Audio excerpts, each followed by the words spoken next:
We're live. Hey. Hey, y'all. Oh my gosh. Why did my voice instantly start messing up as soon as I start talking? Why does that happen? Hi. The Go Wild energy that we have going That's what on it is. That's what it is. Listen, Reality and Wine is here. We're all Yes. together. This is so exciting. Hi, guys. I'm just so excited to talk about this because I have been busting at the freaking seams because this is crazy. It is. Love is Blind. Is that what's crazy? Is that crazy? Is Planner World crazy? Is it all of it? What, it's all crazy. What if there was a TV show about the Planner World? We could star in it. Oh my God. I'll be front and center on that one. Sure. Yes, yes. Well, hello, everybody, and welcome to the first ever Reality and Wine live episode. This is so exciting. This is your girl, Meg, and I'll just let everybody go through and introduce themselves as if y'all don't already know who we all are. Who up next? Myra, you talk. Myra, this is your show. No. I was ready. She was. I'm Myra. Hey, at Myra Planted on Instagram. I do Drag Race with Danny. Are we introducing like that? Yeah. Okay. Perfect. The iconic. Period. Point blank. Period. Oh, I'm Danny. Danny Planted, co-host with Myra, lover of all things Meg and Laur. Well. I am rounding us out. Hey, y'all, it's me, Laura. You get to hear Meg and I talk about The Bachelor, which, as always, turns out to also becoming like life inspiration. So who knows what we will get here today. I am excited. And also, like, if y'all want to see more Reality and Wine, like, if there are more reality shows that we need to do a deep dive on, I think this is just super fun and something that we're doing for the first time. And I mean, I can't speak for everyone, but I want to do more of them already. So yes. I mean, I'm here for it. Let us know what y'all want to hear. Let us know. Put it in the chat. DM in us, particularly whatever. These Netflix shows, because I'm sorry, I may be a little biased, but the Netflix shows are just a little bit more fun. Like the network shows are great, but the Netflix shows, it's just a little bit spicier because anything goes on Netflix. You know, it's kind honestly, of they said we're not a syndicated network. They can show oh anything. my God. Anything goes, as we will talk about with this one. Oh my God. The Ghetto. I watched all of this in a day at 1.5 speed. So I have some things to say about viewing Love is Blind on fast forward, just so you know. First of all, let's give it up for Danny and him being an overachiever and finishing this literally in a day and a half. We're so proud. Honestly, not me sometimes being like weeks behind on The Bachelor and Meg being like, we're recording tonight. I'm like, okay, cool. Hold on. Girl, same. Danny being like, hold on, let me just hold my beer real quick. I'm going to do this in one day. Right. 1.5 speed Netflix. Thank you, Netflix. That's why we said Netflix, so that we can all watch it on 1.5. That is genius too, because sometimes, I mean, a few of these episodes, like towards the middle, were a little bit slow. So that's genius, Danny. Yeah, low key, I got through it because I fast forward through one particular couple, and we'll talk about that when we get there. I can't wait. I'm just saying. Literally. Also, Danny, that is great advice. Planner launch season is coming up, and that's the best way to get through like a lot of planner videos if you're looking from like a lot of creaters. So it's the life tips for me. It's the life tips for me. Wow. Life advice from Reality Wine. You're welcome. You're welcome. You're welcome. Okay, so let's go ahead and get into it. You know what? Let's start off on a fun note. If you had to sum up this season in one word or sentence, what would it be? Let's go around and say, what would it be? My word would absolutely be the ghetto. I'm sure I probably just told Myra. I'm sorry. No, mine's was actually therapy. Okay, yep. All right. Get some. All of them. Go ahead, Danny. I'll say wild, because something new around every turn, y'all. Something new around every turn. You're stealing all my words. I'm gonna have to like sit here and I'm like, man, what is a one word adjective that, you know, or phrase? It doesn't have to be a phrase. word. Yeah. A one Mine- word phrase? One Either word one. phrase. I mean, No. So Well, mine would be complicated. That's what I'll put it as. that's a good one. Because I think so. I don't know if you guys watched Love Is Blind season 1, but I was a big Love Is Blind like season 1 stan when it first Same. came out. Mhm. And so like they call it, and what I think is really cool is that they call it like a social experiment. So like Mhm. as we all know, as we watched it, like you are talking to people in these pods, and then like after 2 conversations, apparently you're in love and like you're ready to Mhm. marry someone. And I mean, I think it's just really complicated. I think it's cool that like you see an emotional side that you don't necessarily see in something like The Bachelor, True. of like these people Mhm. getting dedicated time to talk to one another, to learn things. But I always think that like the second and third and maybe even fourth season of a series really kind of determine whether it sticks around, because like in the first season, nobody knows what's going on. Nobody Yeah. knows what to expect. Like, there were 2 couples from the first season who got married, and they've been married for 3 years now, Mhm. which is awesome. And so I think you take that, and now we're in season 2. And I definitely think we saw like a lot of people like being on for, as a Bachelor phrase, not the right reasons. And Mhm. for social media and for fame. So I don't know. I think it just gets more complicated the more time you're on a Yeah. show. I totally agree. And if you did watch the first season, I think this second season, it is a lot more complicated than the first season. The first season just seemed a lot more straightforward, a lot more honest, a lot more raw and real. And this season got really, really grimy in comparison. You know what I'm saying? So it's like literally these 2 seasons of this show were like polar opposites of each other. Opposites. And we're gonna get into this second season because it was a hot mess. Yeah. I feel like I can't go back to watch the first season because apparently this one is. I disagree. No, you have Should to, I? Myra. And Danny, both of you have to, because Yep. the like OG stan couple, which is what I think gave the blueprint for the show, like are amazing. Perfect. They're also a biracial couple, so we love that. They are. And like They are. Celebrate. they are now hosting TV shows. They Yeah. have their own book. Like they have become something huge. Yeah. Which is why I think this season got so complicated, because people were like, okay, we get in this. We're going to get 1 million We can Instagram do that. followers. Like we're going to become like full-time creators. We're going to get all of this stuff. And it just didn't play out that way. Yeah, Right. Shake makes so much more sense now that y'all have explained that, because I did not know Shake the that Quake. back. Girl, talk about fumbling the bag. We're gonna talk about Shake in just a little bit, but let's go ahead. And so the first thing we're gonna do, guys, we're going to do a deep dive into each of the 1, 2, 3, 4, 5, 6 couples that were on this season.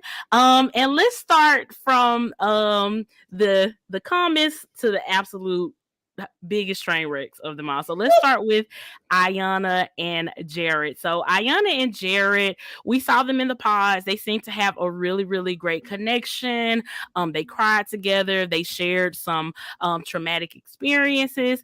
And then Jared, kind of out of left field, asked Mallory about if she, like, he didn't exactly propose to her, but he basically asked her, what would your response be if I proposed to you? And that obviously threw a wrench into their whole relationship, something that we kind of saw throughout. Well, I wouldn't even say throughout the season, because they kind of touched on it at the beginning, and then it didn't really stick to be like an issue to them. But I did see a lot of criticism from people watching that a lot of people's like, hesitancy with Ayanna and Jared and fully getting behind them was that technically Ayanna was kind of his second choice. Like, what did y'all think when y'all saw that go down?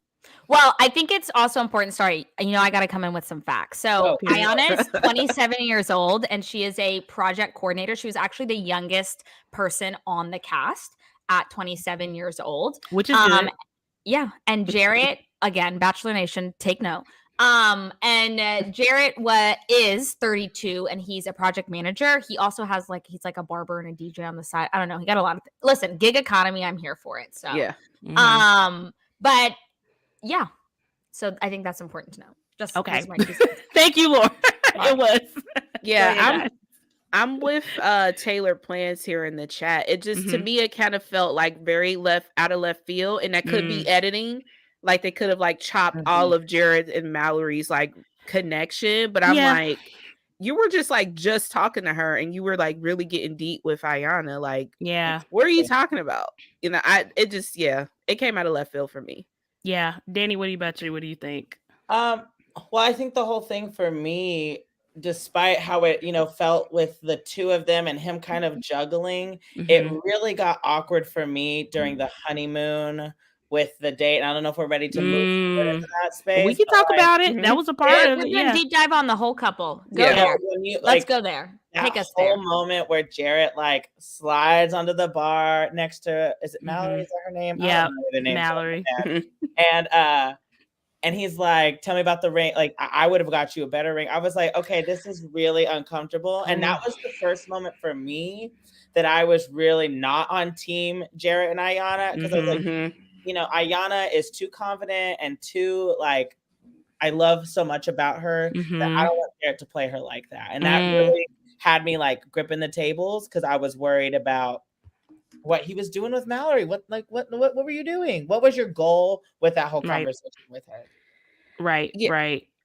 Yeah, that was really, really weird. Like, were you like trying to like poke holes into like why she picked Sal?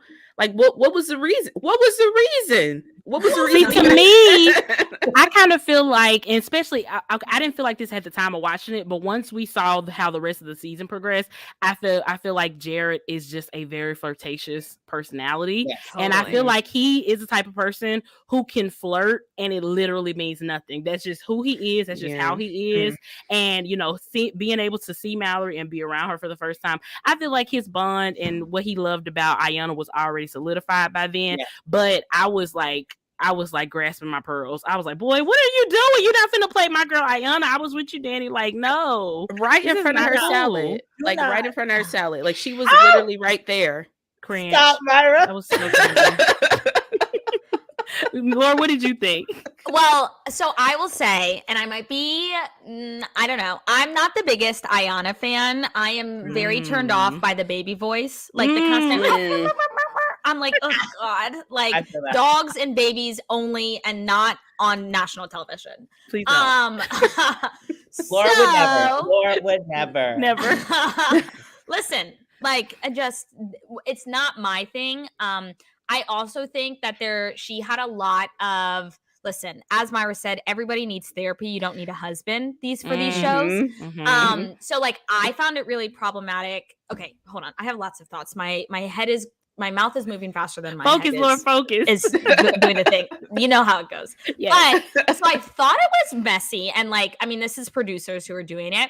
I feel like in season 1, they had like 2 to 3 days that they were together, like in the little like honeymoon suites where they were like, oh, we love each other. And like, we're so together. And then after like 2 or 3 days, then they met everyone.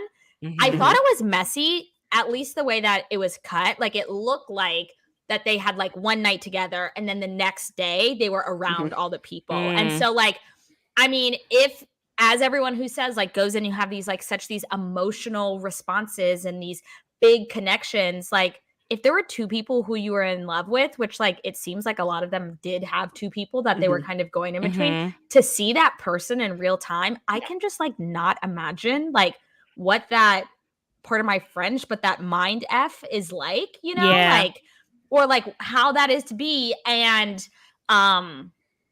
so yeah, I totally see what you're saying about Jared like being a flirt. He is, but like I don't know. I mean, there was some like they had nicknames for each other and they had, relationships. I definitely think we did not see a lot of what was going on between Mallory and Jared, and maybe that was on the producer's part that they were just slick with the editing when it came to that and they didn't want to show us too much.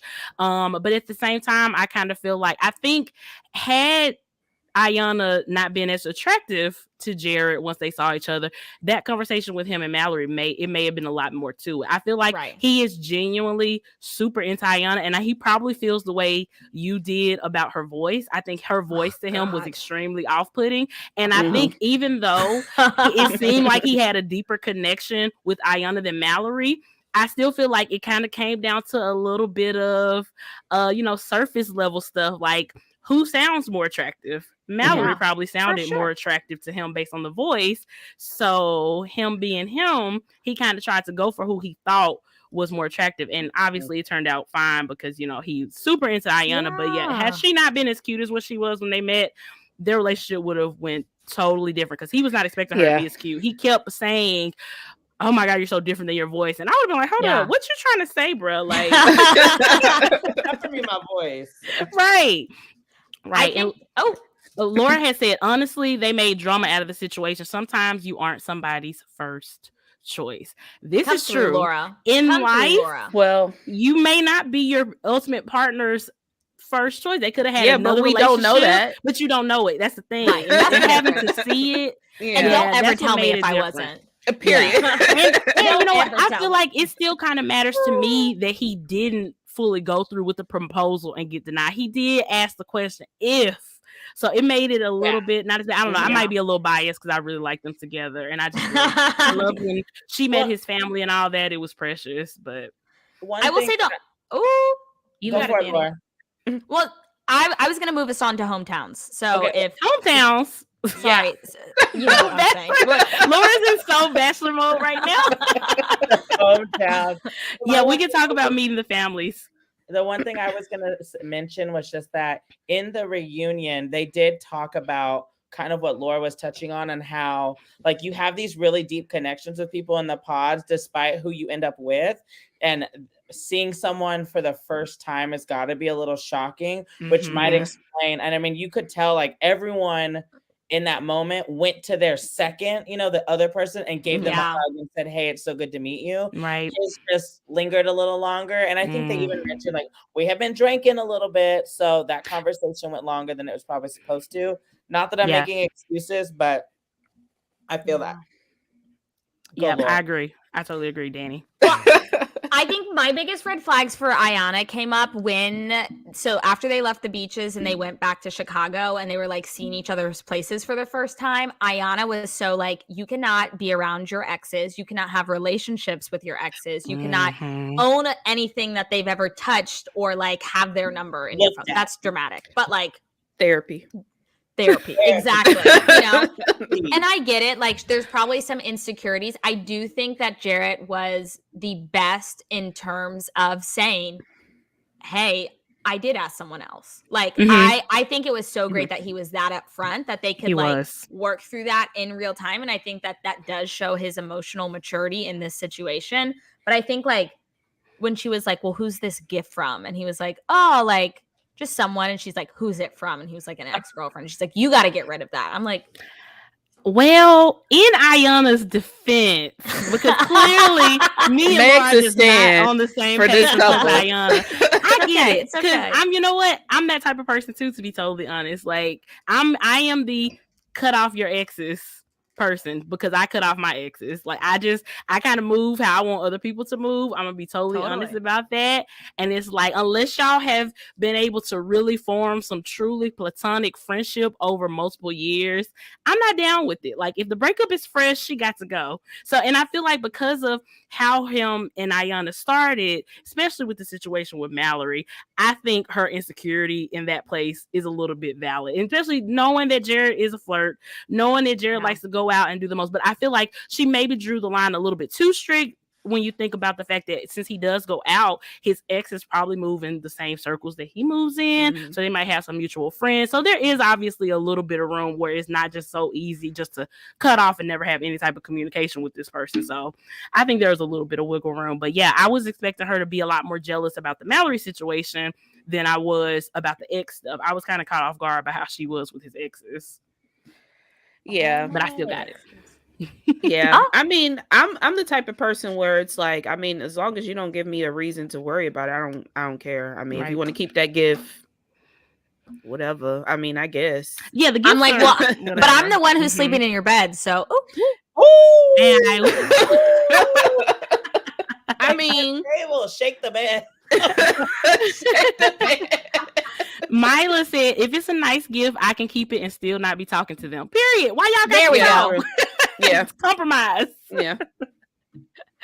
Yeah, I totally agree. So let's go ahead and move along to when they met the families. Jared's family was absolutely wonderful. I loved everything about the interaction with his family. I'm gonna be totally honest. I loved his parents. They were so sweet, so welcoming. They were just as stunned by Ayana as he was initially when he first met her. I thought that was amazing. I was kind of, because I'm not really familiar with, like, adoption and fostering and all that type of stuff. So I was kind of got off guard the fact that she got adopted when she was like 18 or something, right? Yeah. That was an interesting storyline to be able to look at on TV, because I've never really heard of a grown person like an adult being adopted. I literally had just never heard of that before. But her that's a family new was awesome TLC too. show. What is it? Adopting an adult. Wow. Okay, everything is Fun covered fact. by reality TV. Give it a show. Go watch it. Reality Line Part 2. Right. I've never seen it. I've seen the previews for it. Yeah, that's awesome. That's really awesome. So yeah, I love the interactions with their family. I feel like she kind of made it seem like the interaction and meeting her family was gonna be way worse than what it was, and it really wasn't bad at all. They were really, they weren't as friendly and as open as his family, but they weren't bad. So I was kind of, I don't know where that was coming from. Yeah, I was kind of weirded out by that too, because it's like, I don't know, she made it seem like her family was like going to flip the tables over or something. She did. You know what I mean? Like, it just wasn't that. But I mean, again, therapy, and then I feel like a lot of her like insecurities is coming from a lot of things that she has gone through, like growing up. Like, she's gone through a lot.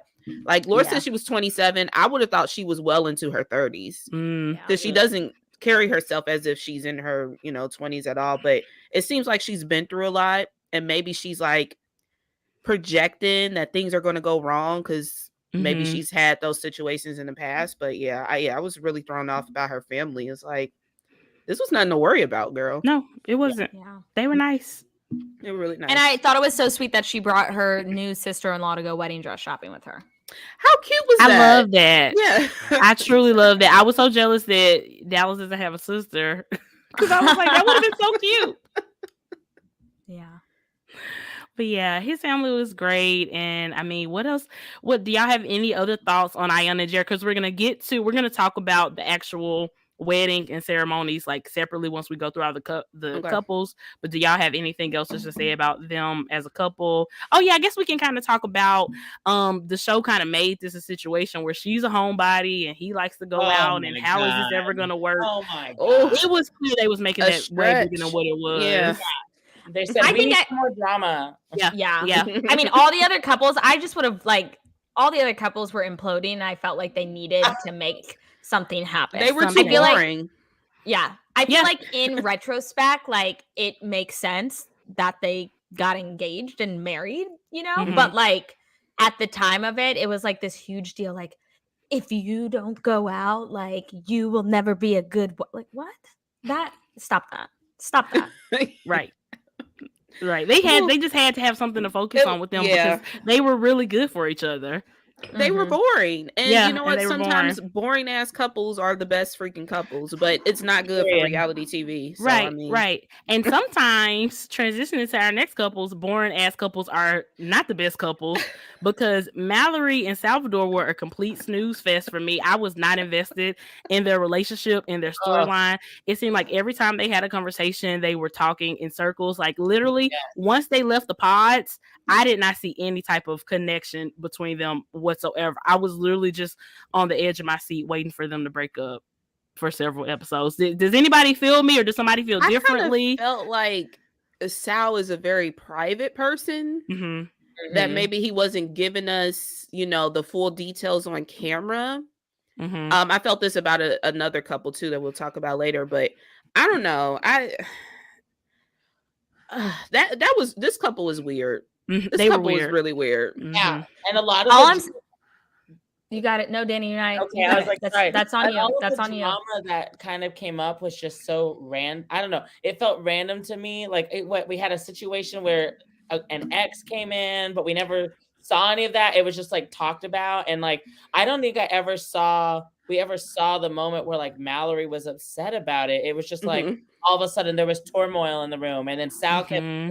And yes, he's got a beautiful voice, but I was like, you can sing all day. It's not gonna make her fall in love with you anymore, dude. Like it's Oh God, the singing. it Oh, y'all, my worst nightmare is somebody like dead serious serenading me. If I someone can't. walked up to me with a ukulele, I would said, "You do not have to worry about me. The answer is no. To go. This Immediately cannot no. be Immediately no. absolutely wrong. No, and no. that See, song this is was why like- Meg and Laura has the show together. Yeah. Because both of them are like, hell no. yeah. and that So song y'all want to be was sang to? way too long. It was Danny and way- Myra, would y'all want to be sang to? No. It, I feel Sorry, like I it was answered for forced. you. I don't want to be sang to by someone that I barely know. Like I Okay. actually did buy Jonathan. I bought him a tuba gram. So our college had a huge like tuba baritone studio. Oh my And gosh. they did Valentine's grams. So I paid a little bit of money and had them deliver some Reese's peanut butter cups. And they played I Can't Help Falling in Love with You at his work because he worked on That is me and Dallas's favorite song. Stop it. We're meant to be, Danny. and so like that's why I'm like I a good song is worth it. But Yeah. dude, I felt bad for Sal because I was like, I'm sorry, but she's not that into you. And no Yeah. one can write 1,000 verses. She's gonna say, "Aw, you're so cute." That's the thing. She wasn't. I feel like you could tell. Like as soon as they met each other, like even She had the how they ick. hugged, she had the ick Mhm. immediately. Like ick. she was She just was- not attracted to him. She had probably built him up in her head to be way different than when he's not an unattractive guy. I No, just yeah. don't think she's attracted to him at all. And obviously, when you're not attracted to somebody, the more romantic shit they do, the worse it gets. Ugh, Yep. the ick. Yeah. It's I like mean, you I had literally- secondhand it's ick. I did too. I did too. Literally. I think also too, like what the show tries to say is that like it's a social experiment, like looks don't matter. And we'll get into Shake, and I don't like Shake, but I do think some of the things he said is valid. But and y'all will probably roast me, but we'll get there when we get there. Oh my But gosh, Laura, with the I know. controversy. I'm ready for this. but I do think that there is an element of like physical attraction that goes into it. Like there's not, I it's agree. not just Mhm. you can have the best, most emotional connection with someone, but like physical attraction, like is an important thing. Like they essentially is. were a catfish to you before you met them, you know, like Mhm. so many people, you know, I'm new to the Harry Potter world, but like so many people read the Harry Potter books and then were so upset when the movies came out because they had imagined characters certain ways and they had imagined scenes looking. So like you have this person and you're falling in love and you're thinking about what they look like and who they are, and then they're not that. And then on top of that, they sing to you. Wrong. Ooh, Well, technically, yeah. Sal did sing in the pods. Oh, I did forget that. I See, forgot I that blacked too. it out. So I you blacked knew it what out. you I did too.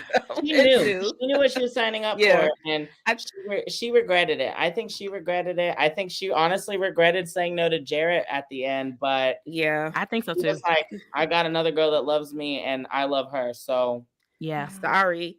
But yeah, I think somebody said it earlier in the chat that Mallory knew Sal was what she needed, but she is used to a Jarrett. So I think she kind of went with somebody who she knew was stable and, you And she's know, not very ready for that loving. Yeah. And with that's him. not, yeah. Mhm. Yeah. Yeah, that's true. That's true. Because life is all about timing. I mean, you can meet the right person, but if it's not the right time in your life, it's never going to work out. Mhm. So maybe on down the road, you know, her and Salvador could be better for each other. But yeah, when they met, it was immediately no. Immediately no.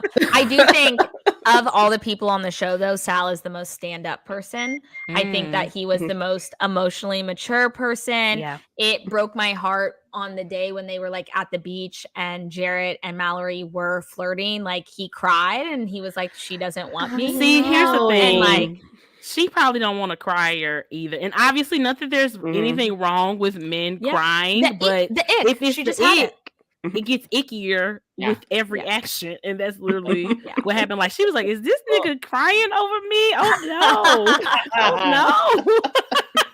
She wasn't ready for all that. Exactly. She was not ready.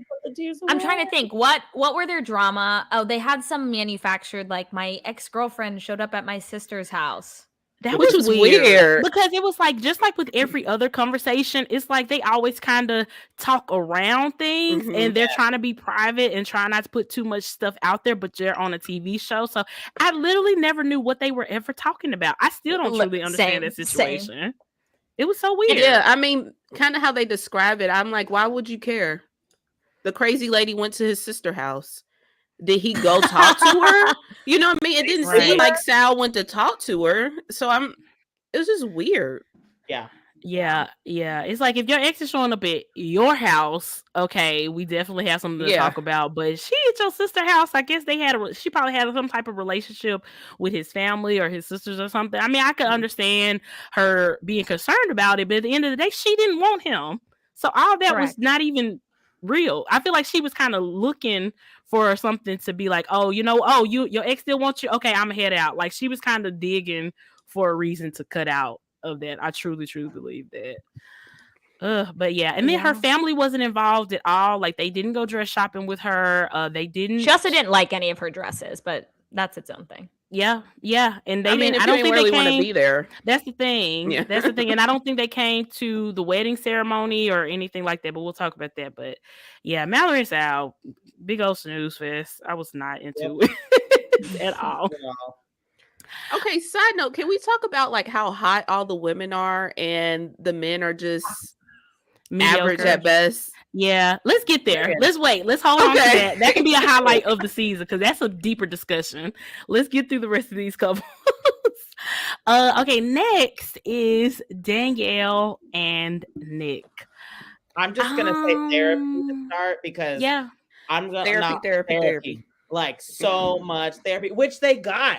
In the reunion, they were the only couple that I heard that was like, and we've been doing therapy and it's been great. And I was like, good for y'all because you needed therapy to make that work. Because absolutely, crap.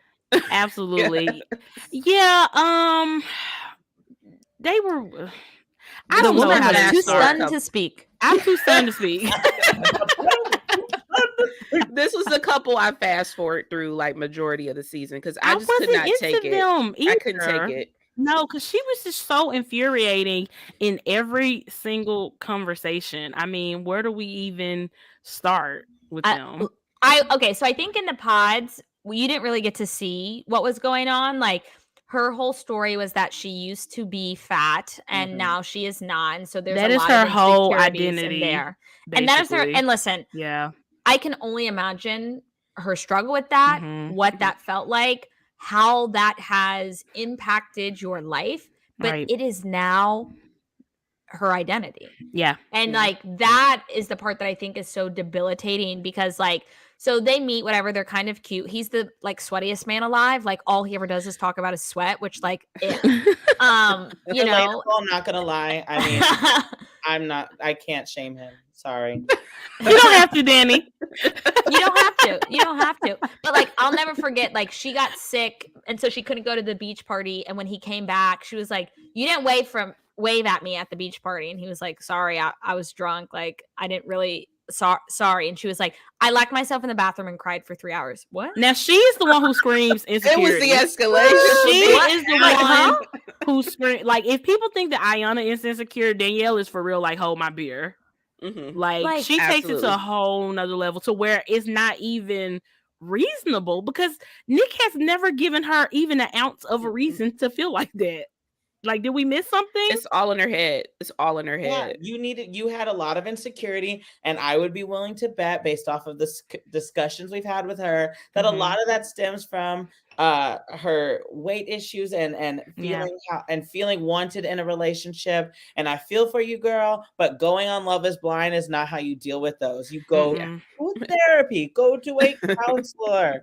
Oh my goodness, talk to somebody else and pay them good money to do it so they can help you. For real. Mila in the chat said, being insecure about every little thing has to be exhausting. And, you know, like on Nick's perspective, like having to constantly reassure her, like, listen, I get it. My love language is words of affirmation. Like, that's what I want. Like, that's what I need. Like, I'm definitely the person that I'm like, Jamaica, you still love me? Like, we still good? I'm kind of surprised by that, Laura. I would not have expected it from you at all. Listen, that's what I'm saying. Words of affirmation, I think. Like, but it's not like this debilitating thing where I can't move on in my day. You know, like I like to hear it. It's how I like feel most loved, but I don't need it to like actively function. Right. And like I think that's the difference. There's one thing in needing something, or this is how you feel appreciated, or this is how you feel loved, and another thing to be like, well, you didn't wave to me, so I locked myself in a closet for 3 hours and cried. I have never Did y'all realize myself... how far away the beach was from that room, though? Okay, like, would you even have been able to see wave at you? I have never locked myself in the closet for 3 hours over literally anything. Nope. Over literally anything. And Could the not. fact that a Not lack even of a 3 wave, minutes. I mean, come on, that was insane. Nick is a saint for dealing with that. He must really love her or really want to be married, one of them, because she Myla said earlier in the chat that she needed therapy before coming on the show, and I could not agree more. I hope whatever therapy they're getting some individual help as well, because she has a lot going on. What was the next thing? Oh, when they went to her parents' house, and her parents were a very eccentric bunch. One of the quotes, I've written down a lot of quotes, but one of the quotes that I have written down is that her mom was like, he's really good for you. And to me, that stood out as like such a red flag, because it wasn't like, oh, you guys are great together, or you guys are like a perfect match. It was like, he's going to make you better, which is like, everyone sees problems. Here's what's going on. Here's what's happening. And then they got in the car, and then I think they went out to, I don't know. The timeline is blurry. Again, we're blacking that out. And she was like, I can't believe that you were texting other people. Like, you meeting my parents was the single most important thing of my whole entire life. And the fact that you had anything else going on today, I'm over you. How did he not have the ick? Because I got the ick just by observing that. So how did he not get the ick? I'm still gagged at. Yeah. There is a part of me that wants to say, like, maybe it's the devil's advocate. I'm pulling a card from Laur. Someone's got to be it, because I'm going in on Danielle right now. So someone redeem her. Like, well, I'm just saying, I think that the mindset that they both did have was interesting, because they were the couple that was like, we're having these bad issues. Let's come to the table and talk it out. Now, sometimes those conversations were still problematic AF, and I didn't like them, but they were putting in the work. And I think that we saw that in the reunion with like and we're in couples therapy, because we're still learning how to communicate with each other, and we're getting help with that. And I thought that was really noble of them. And I thought we saw that a lot throughout. They would get in these big fights. Yeah. And honestly, I would not have judged Nick after the 3 hours in the bathroom if he said, I'm good. I'm gonna go. Not. I'm going home. Yeah. I will go. I will pack my bags and I'll go with with Shayna. We'll go together, because Lord. That's when I would have personally. I just been like, this is too much. But too much. I gotta give them props there. Sorry. Yeah, Myla said her mom was like, "Great, finally somebody to deal with you." Okay, low key, her mom is probably one of the reasons that she needs to go to therapy, because her mom was dragging her the whole night. I mean, yeah, mom. Laura said because her mama don't want to deal with her. Literally, wants her tables to stop getting broken. Oh, what? Well, it to me, I literally laughed out loud when the mom turned to Nick and was like, "You're a good person." He was like, "Oh, thanks." And she was like, "I can tell. I was a psychology major." What? Like, the mom wanted to tell Nick to run for the hills. She was like, "You're a good person. I kind of don't want you to deal with this, but I'm tired of it. Please take her." I will say though, Nick, I thought, Get Out, the movie Get Out. Like, leave. Like, like, it's time to go, Nick. It's time to go. Abort the mission. I think I low-key want to be a fly on the wall in any family reunions, because their family was so eccentric, so out there, and his family was like this buttoned up Catholic family that like those two together, like I would pay money to be there.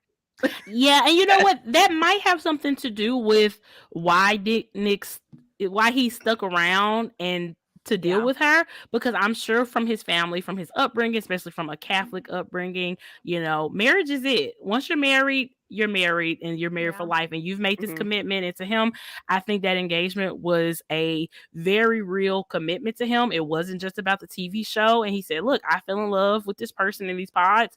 I'm going to make it work come hell or high water. And that's what he did. Like, any other man on this show, probably besides Salvador, would not have dealt with all that. They would have ran for the hills. Sure. Absolutely. Yeah. So yeah, I feel like in that aspect they are good together, and I am glad that they are in therapy, because Danielle is definitely a lot to deal with, but she's not a bad person. She's not a bad person at all. I think she could be a great partner, a great wife. She just definitely has some internal things that she needs to work on. So, we'll talk about what ends up happening with them in a little bit. But speaking of the ick, actually, no, we're not quite to the ick yet. Oh, it's so many couples. We're gonna come back to the ick. Shane and Natalie. This is Shane. Oh my gosh. Okay. I don't know where to begin, but I'll just start by saying, if you go back and watch Love is Blind on that 1.5 speed I'm talking about, you will 110% spend all your time thinking that Shane is absolutely insane and on cocaine. Face at like 101 whatever is like, I bet with the speed, it was Danny, do that again. Like, I don't understand. Like, is he okay? Right. I don't know. And like, maybe something I didn't know. I don't know. And I was like, why does he look like he's crazy? He was doing a lot. Shane was doing a lot the entire time. And you know what?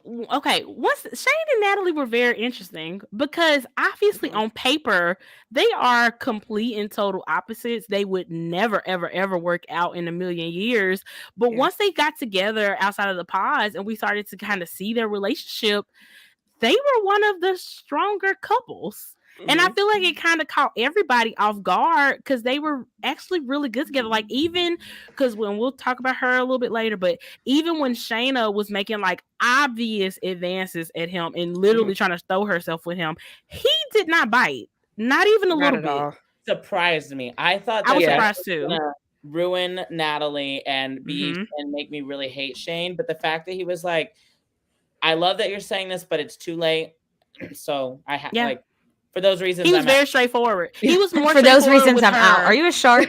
I love Shark Tank. Okay? Right, me too. He was more straightforward with her than Jared with Mallory.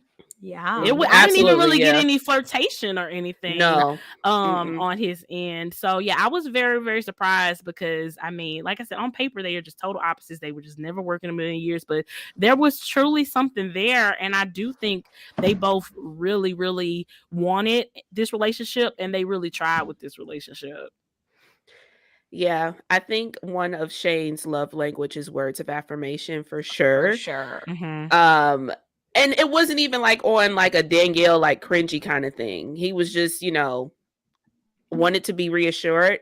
And I think Natalie was a very like sarcastic kind of dry humor. Like, I could tell, because that's my kind of humor. I can tell that she was just joking. But to Shane, he doesn't get that, or was too high to get that. So when she we are not going to speculate on Shane being on drugs. We don't know. Megan here. This is a pure allegation. Allegedly. Do not give us a YouTube strike. Please don't. We're not making fun of Shane, I promise. I feel like if maybe Natalie kind of toned down the sarcasm a bit, and I feel like maybe behind closed doors that was turned down a little bit, and that's why they kind of really connected when we seen them. But if she would have turned that down on camera, like they would have been just fine. Yeah, they would have just been just fine. But I don't know. This couple is really weird, and I did not think that I was going to like them as much as I did. Yeah, go ahead, Danny. My question in regards to that is, did you think that was like an issue with like like their love languages not aligning, because like it felt to me like Shane really needed that validation, like why do you love me? I love you because of this. But it felt to me very like Natalie, like that was not her love language, so she didn't know how to give him that. So whenever he was asking for those words of affirmation, like I don't know, it seemed like Natalie might have been more like maybe physical touch or like personal, like quality time, because like we're sitting together and having a good time. But he wanted words and she gave him jokes and he didn't appreciate it. So yeah, I think that Natalie is way more emotionally mature than Shane is. And it was just, I mean, obviously, you know, you have that in a lot of different relationships and a lot that we saw, but with her, she was just so far past him when it came to that. Like he just couldn't even keep up. And I feel like, you know, her language might be acts of service or something like that, to where she's more of a I can show you better than I can tell you type of person.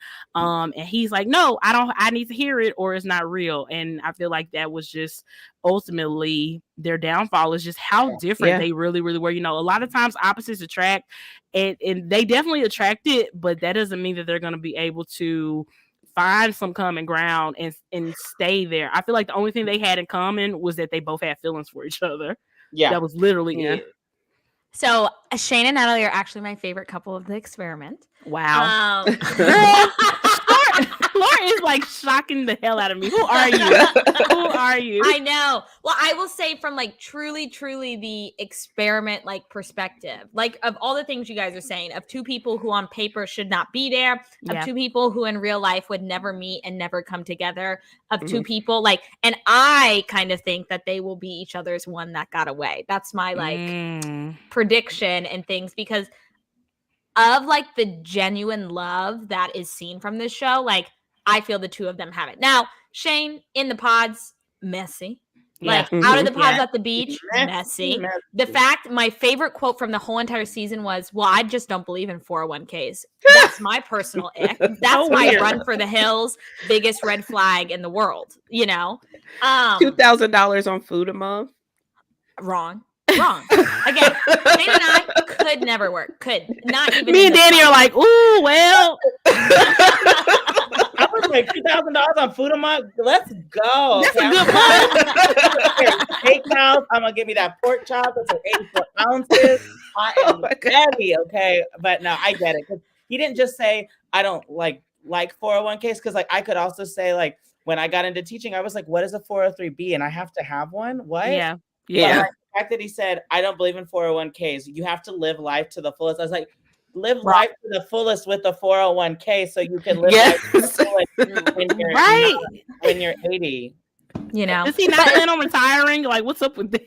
Work till the death, like, I guess, you know? But I do think, like, when you look at his story, like, he had just recently lost a parent. And so, like, I think there's levels of, like, that insecurity that are obviously, like, coming through it. And, like, if we look to their breakup, which, like, they got into a major fight the night before their wedding, and like that's what it was, and like he lashed out and said some awful, mean, hurtful things. But again, to your point of like not having a good communication style, I think that's what it came down to. You know, like I think that's what it's like. I can only imagine. Now they were drunk, they had just had their bachelorette parties. He comes home, he's like, I don't know if anyone else is an emotional drunk, but like he comes home, he's an emotional drunk, he's lashing out, and Natalie's like, what do you want from me? What do you need from me? And like in a partner in which like you have levels of trust and you have levels of communication skills and you have levels of just like intimacy that's built not just physically, but like with time with that person. Like to me, that looks like Shane was lashing out because he needed that affirmation. He needed this, he needed that. And Natalie couldn't give it to him in that moment. And then what precipitated from that was this major fallout of the wedding. And like we saw in the reunion, like there's a lot of love still. They love each other. Them. And yes, you know, I don't think like they're not going to be together. And like that doesn't work out, but sorry. Okay.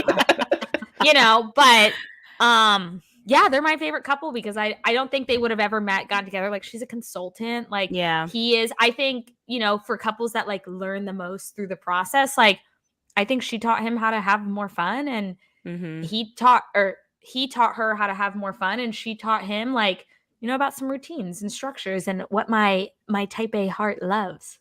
Yeah. I think that she was ignoring a lot of red flags when it came to Shane for a long time because of how she felt about him. And once they had that fight the night before the wedding, she was like, I can't. Because if it truly would have just been that fight, I think they would have still got married. 100%. I think she was ignoring and pushing a lot of stuff to the side and kind of probably pushing her better judgment to the side because of her feelings for him and because of her knowing about his feelings for her as well. So yeah, that fight was probably just a culmination of a lot of little things building up. And Natalie was like, absolutely not. I gotta go. I cannot do this. But we'll talk more about that in just a little bit. 'Cause we still got two insane couples to get through the worst two. Although I think the next one's pretty short. Yeah, the next one's not much to say about. Yeah, it's that's hot true. Mess. This is the ick when the ick factor comes back. Shayna and Kyle. Okay, let's start with them in the pods. Like, what were we thinking about them like initially in the pods? And we'll move on to life after the pods because life after the pods was shorter than life in the pods. I low-key don't even remember them in the pods. I ain't even gonna hold you. I don't know. I mean, well, the whole religion thing came up.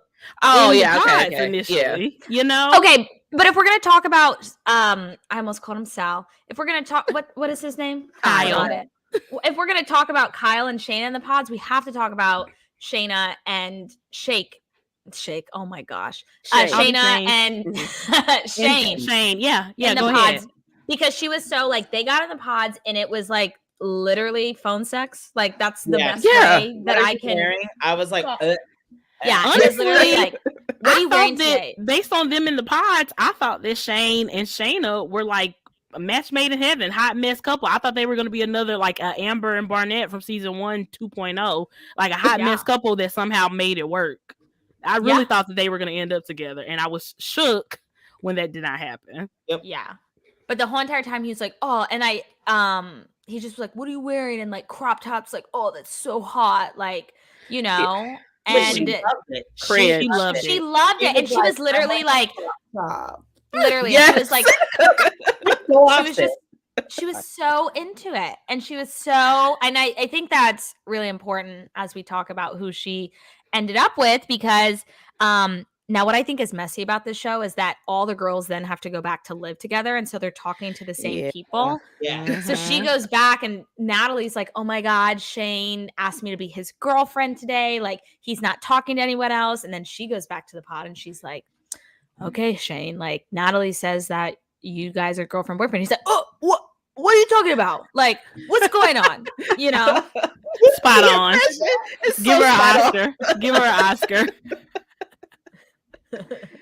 Oh my goodness. Yeah. Okay. So yeah, the religion thing came up with her and Kyle in the pods. And I was kind of surprised that.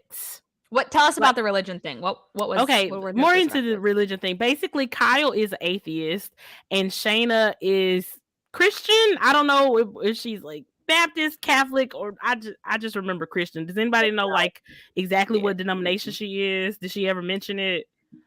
Jesus. That's all. I believe in Jesus. Jesus, fishing, and the American flag. Yes. Ooh, Chile.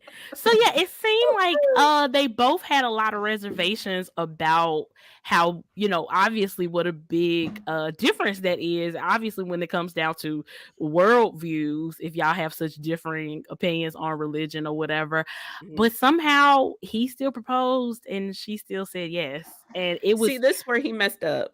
Okay. For him, I could kind of relate. I feel like he was like, oh, religion isn't a big deal because it's not a big deal for him. So he was like, that's not a deal breaker to me. So I think that's where he messed up. He thought, oh, we can get past that. And you can't. If it's somebody who that is really big in their lives, you can't get past that. And here's the thing. That was the annoying thing about Shayna, though. I don't believe it was a big thing in her life. I think it was a convenient thing to lean on for why she didn't want to be with him, especially once she saw him. Because I just feel like had Shane been saying something similar to that, I don't think it would have been a big deal. I think it was a big deal because she wanted it to be a big deal because she just needed an out. That's ultimately what ended up happening, because it just made no sense to me. If it was such a big deal to her and she knew about it in the pods, why would you say yes to being engaged to him? And then once you see him, now it's something that you can't get past, to the point of you can't even stay on the little trip. She literally refused to even stay the night in the same room as him, and she left the little honeymoon trip, or whatever you want to call it. That shit was wild to me. She did not like that man. She wanted to go on that trip because she was like, oh, we'll be in the airport with Natalie and Shane, and like he'll get to see me and he'll get to do all of these things. I think that's why they like, because in last season, pretty much past like Mexico, they don't really get together with a bunch of people. Like I think they did for a birthday party in season 1, or like maybe one instance, but like I felt like in season 2 they were always getting together, not just with people who were in couples, but also anybody who was on the show that was in that same city. And like literally that was so Shayna and Shane could figure this out. Yeah. But there was something to figure out, because Shane wasn't having it, because he wanted Natalie and he stuck to his guns. But Shane is a hot ass mess. And let's talk about when she brought him to meet her family. Thoughts? The woman was too stunned to speak on that. Are we talking about Shayna and Kyle, right? And Shayna's family. Okay. I was his family looks so scared.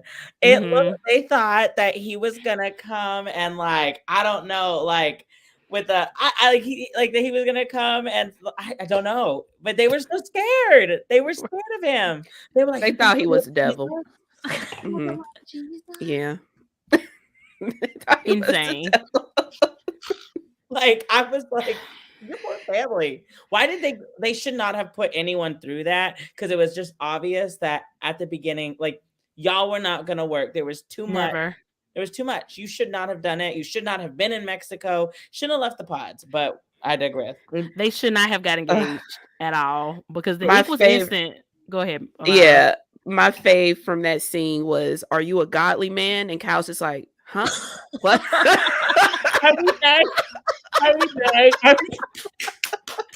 And like, Laura asked the best question: where was her family on January 6th? I think we know the answer. I think we already know. I think we already know, actually. I need screenshots. I need photos with location turned on. Who that family? Shayna is a hot mess. It's a hot mess. It's a hot mess. You know, there was a closet full of number 45 flags in there somewhere. You know it was absolutely. Absolutely. I agree with you, Meg. I think once she seen Kyle, she was not physically attracted to him. And that made, religion be her little thing to say, instead of being like, I don't, like she wasn't brave enough to just be honest, even though it was totally completely obvious where she was coming from. Like, and she just didn't have the guts to really put it out there. And at least with Mallory, because we knew what Mallory was thinking. Mallory, I think, was too kind to say it. I feel like that's why her and Salvador went so far. Where Shayna, she had no problem turning down Kyle. She just didn't want to do it in the way that she thought was gonna look bad. But girl, it all looked bad. It didn't matter what you said. I almost would have rather you just been honest with him and say, look, I'm not that attracted to you. I don't think we should have got engaged in the pod. I was already kind of hesitant about it then, and this is just never gonna work. She did say it wasn't gonna work, but she just kept on chiming on and beating the horse to death about the religion thing. And I don't think it was that. If he would have been a hot as hell atheist to her, she would have been all over that, and she would have defended him to her family. If he would have came out the pods looking like Chris Evans or something, it would have been a whole nother story. She's not slick. She wanted to stay on longer, because in her head, the longer you stay on, the more screen time you get, and the more followers you get, and the more like room there is to build drama and get your name out there and build a life after the show. Absolutely. But she did not like that man. She did not want to be with that man. Nope. She was not interested in that man in the slightest. Her face when he proposed. Also, okay. The fact that he gave her his mother's ring, like, girl, I would be so pissed. Insane. I would be pissed too. A producer right now. What the hell? What the hell? Like, producers, y'all need to give them rings because, like, he cannot now use that same ring on someone's else. Because I'd be like, well, you gave that to Shayna on national television. I need Kyle to really build up some type of self-confidence and some self-worth, because I don't even know on what planet he thought it was going to work out with him and Shayna, where it was just so blatantly obvious. And the fact that he would give her his mother's ring, like, come on, Kyle, you deserve better, and you can do way better. Let's not. Yeah, absolutely. I don't know. It was like, it's right there, Kyle. He's not a dumb person. I don't think he's dumb at all. It's like, you knew that she's not into you. I don't understand why he was trying to push it along, but because he was into her. Because hopefully he won. Yeah, at the end. Hopefully he still wins. And we'll talk about that. Lord Jesus Christ. Okay. Jesus be offense. I sound like Shayna right now. Deep T and Shake. Laura, go for it. We stand Deeps. Let's be clear. She's a literal earth angel. Laura is maybe not on that page. Listen.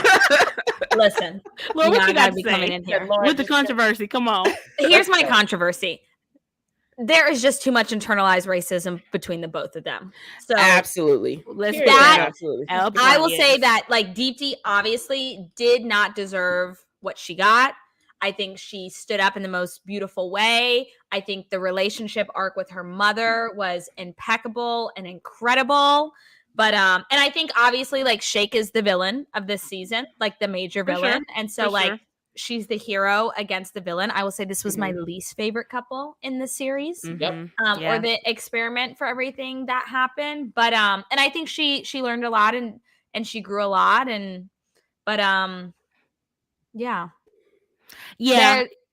There's a lot. I'm with you, Laura, because it did kind of seem like one of the things they kind of initially bonded over is the fact that neither of them had ever dated another brown person before. Whereas I think the real difference for me comes from, I don't think that Deep T has ever been opposed to dating a brown man. I think she would date a brown man. I think she would give a brown man just as much of a chance as anybody else. Whereas with Shake, it was a lot deeper for me with him. Like, he is just fundamentally not attracted to brown women, period. He wants a white woman. He made that extremely painfully clear. Even when he went on to, have his opinion about DT, reminded him of his aunt. And I'm like, okay, first of all, DT is like drop dead gorgeous. Like, not to say aunt can't be gorgeous or whatever, but only thing that reminds you of your aunt is the fact that she's a brown woman. And you clearly have some type of issues associating brown women or not white women with any type of sexual attraction, which goes way deeper than any therapist on this show would ever be able to reach. Like, he was just absolutely gross. Like, even from the beginning, when he was in the pods with other women, asking them things like, oh, do you work out? I like people who work out, or I like to buy my woman clothes. What size do you wear? All of this shit just to stop saying, are you fat? Because that's really what he wanted to say. Like, are you fat? Are you a bigger size person? Like, I need to know that, because if you are, I don't care what your personality is, I'm not going to waste my time with you. Like, that's literally where he was coming from. And he is just the scum of the earth. I really need to have a conversation with the producer who put him on the show. He had no business ever being on the show. I can't believe that he convinced any casting director that he wasn't shallow as fuck. I don't believe it. I think they put him on the show for what we got, which is drama. I think that's exactly why they put him on the show. I think it ended up being worse than what they even expected, though, because he was just so offensive. My God, like I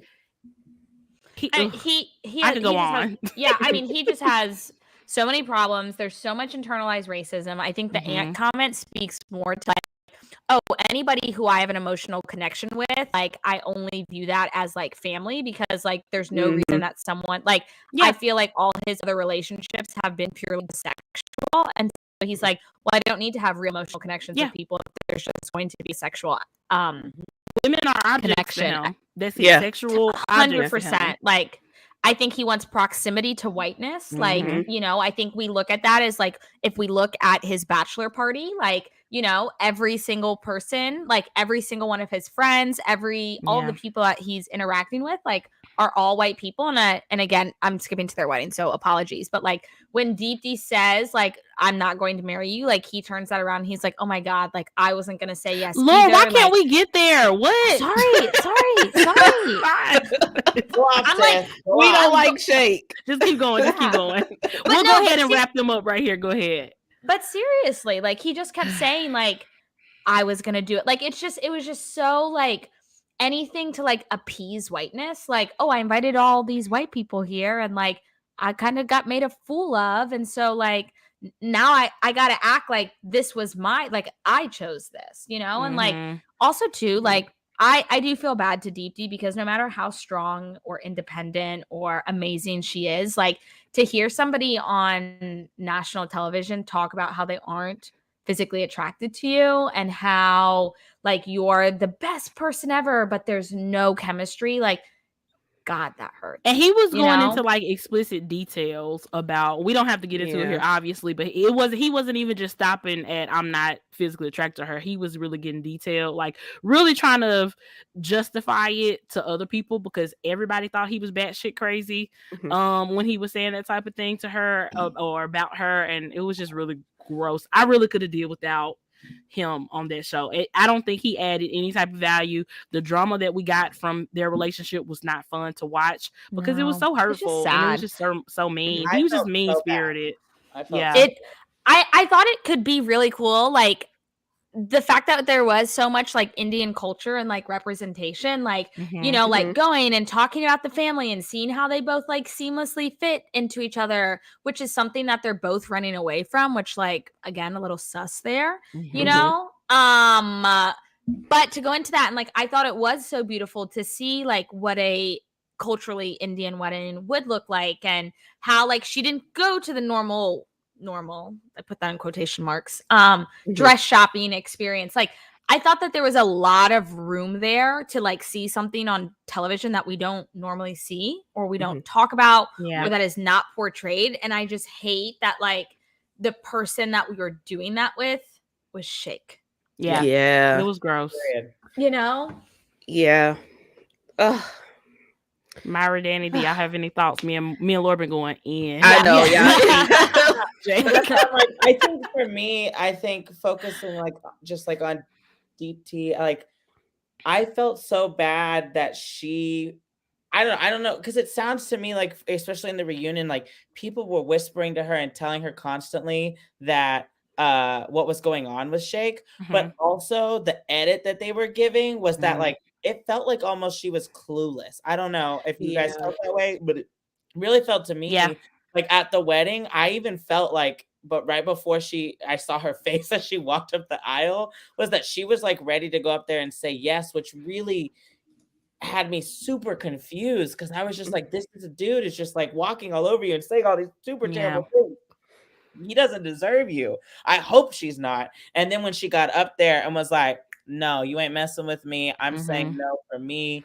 Good luck with your life, you crappy, person. And then I was like, oh, so she knew. Okay. I wanted her to cuss. And you know what? That's the thing. I feel like she kind of said on the reunion, she didn't know the extent of it, but even from what she did know, that was still enough for her to be like, absolutely not, I'm not settling for him. I think had she known the full extent as they were going through with it, they probably wouldn't have ever even made it to the wedding day. She probably would have cut it off before then had she known like truly how disgusting he was being behind the scenes. Okay, so we kind of talked about some of the highlights of the season. Does anybody have any other highlights or super messy moments that we did not discuss while talking about these couples? Laura has her hand up. I got the messy moments. I like the receipts from the season. So messy moment number 1 is the fact that I think Nick is the biggest shit starter of them all. He was up in everybody's business saying, you should go talk to Mallory. You should go tell Mallory. Oh, she didn't want that ring? You should go do that. Like that in itself, messy. You are messy, Nick. Okay? Yeah, he was. He was very messy. Messy. 2, the Bachelor Bachelorette party. Let us not forget when Sal, this is at first it's really cool and then it turns messy. When Sal went up there, like everyone showed up to the bachelor party, they're like in like joggers, like t-shirts, they're hanging out with their friends. Sal goes in there, he's in like dress pants, nice fitting shoes, like a collared button down shirt. He's getting there, he's hitting his home runs. Shane is losing it. He's like, I can't believe they're embarrassing me like this. I can't believe this. Like he can't even play sports and he's embarrassing me like this, you know? And so I love the Shane impersonations from Laura. It's so spot on. It was so messy as hell. Like he literally thought that this man was out here taking over him. Yeah, he did. Taking over him. I think one of my moments, it really wasn't a messy moment on the show, but it's become a messy moment on TikTok. One of the things that people really love about Love is Blind, like compared to like The Bachelor and all these other reality shows that are about dating, is that it seems way more raw and real and uncut. But it's actually extremely edited and probably over edited. So this one TikTok that's been making the rounds is where they show a scene between Salvador and Mallory when he makes her dinner, and they're having a conversation over dinner, and you can see like on different shots of the one thorough conversation is like the pasta is on their plates and then the pasta disappears. The pasta is on their plate and the pasta. So it is that was. Oh, now I'm gonna have to go back and look. It's on my. I added a side note. It's one of the TikToks that y'all didn't watch on my note, but it's fine. Oh, I got the one with what's his name saying we want to talk about it but we can't. Okay, and there's another one. Okay, so there was another moment where apparently they're not allowed to, because of contracts or whatever, they're not allowed to go on Instagram live right now, like do lives and answer questions. Apparently Shake has done a live, and so everybody is hoping that Shake is gonna get his ass sued by Netflix. That's what that other TikTok was about. Yeah, I saw that. He did a live where he was talking about Deep Tea once again, and we'll talk about that once we get to the reunion part. But yeah, so let's talk about the finale before we get to the reunion. So I just want to run through and talk about the yeses and the nos. So obviously Ayanna and Jared, they both said yes to each other. Obviously, got so drunk at their wedding. Their wedding looked lit. It looked like it was so much fun. That is the one wedding I really would have wanted to be at, because they looked like they had an absolute ball. They looked so in love and so cute together. I was dying. Danielle and Nick, they obviously said yes to each other too. I was a little surprised coming from Nick. I'm not gonna lie. I was kind of holding out hope. My breath. That he was gonna be like, absolutely not, but he said yes. So yeah, the next one, Mallory and Salvador. So they had Salvador go first with his vows. He said no. Do y'all think what would Mallory have said? I think Mallory would have said yes. What? You think so? I don't think so. I think that, yeah. I think the fact that when they were talking about it afterwards, she kept saying, I don't know what I would have said. That tells me that she would have said no. I think she would have said how did no. you not know? Yeah. How did you not know? Yeah. How don't you know? I think she once again, she's still trying to spare his feelings. She's probably very relieved that he went first and he did say no, so that she didn't have to do it. Because who knows? Peer pressure maybe would have made her say yes. Yeah, I don't think that she necessarily would have wanted to, but I think like in that scenario, and again, I just have to talk about Sal was such a great guy that he said no, turned to her family and was like, I'm so sorry to do this to you. Like, and I was like, oh, you're such a good person.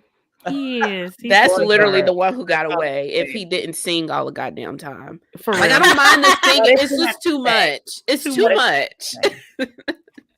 That's true. That's true. Probably the one that was just the hardest to watch was Shane and Natalie. That was tough. Because I feel like that the fight had happened. Like it came out during the vows that there was a fight, and I was like, what? Because I was happened? I was so ready for their yes at that point. Yeah, that was sad. Because I think you're right, Laura. I think when it comes to like emotional connections, they definitely had the deepest emotional connection, and there was a lot of love there. And I really don't think that Natalie wanted to say no. I think that she just really felt like she had no choice. Like she just couldn't go through with it at that point, and that was really hard. Think like who knows if they had filmed that or not, you know, like, and Mhm. if they did film it, like, I'm very happy that they chose not to like show something like that, because I Yeah. think it probably could have been very triggering to a lot of people. But Mhm. I could only imagine being like having this going on and being like, my parents are going to see this, my parents are going to watch this, and how's that going to be like if we are married and what that does look like. Yeah, Mhm. that's really true. That's really true. Yeah, that was so hard to watch, and he was so devastated. I felt so bad. I got where she was coming from, but I really did feel bad for them in that moment. Yeah, and DT and Shake. Oh my God, that was the no heard around the world. I wanted to do a backflip. I was so Yes. freaking happy when she told his ass no and she told him off. Like, I wanted her to cuss. I wanted her to cuss. I want her mama to cuss. And her mom was so proud of her. I know. She Yeah. looked so beautiful. So relieved. And you know, out of everybody's dresses, I liked hers the most. Like, she was Yeah. insane. Like, she looked so good. If I was her, I would be mad that I wasted that dress on him because he Literally. didn't deserve it. Yeah. He did not. I will. Deserve that dress. I will say the messiest thing about Love Is Blind is that they planned a wedding in 2.5 weeks, because I'm just telling you, that's just not how this world works. It's impossible. Well, here's the thing. It's No, impossible. I disagree. The messiest thing about Love Is Blind is that is the moment where they have them break up. They actually have them go through with a wedding ceremony. Like, I just could not even imagine being in a wedding dress in front of my friends and family and for real making the decision right there on the spot whether or not I'm going to stay with this person or not, and potentially saying no and walking away in my wedding dress. Insane. I think if I was on this show, I think I would have had to pull a Shayna. Like, I'm not picking out a wedding dress. I'm not doing all this if I don't want to be with you. I'm just not going to do it. Exactly. Because that was insane. Yeah, so do y'all think that Shake would have said yes to DT had he went first? I believe he would have. Really? I believe he would have. Yeah.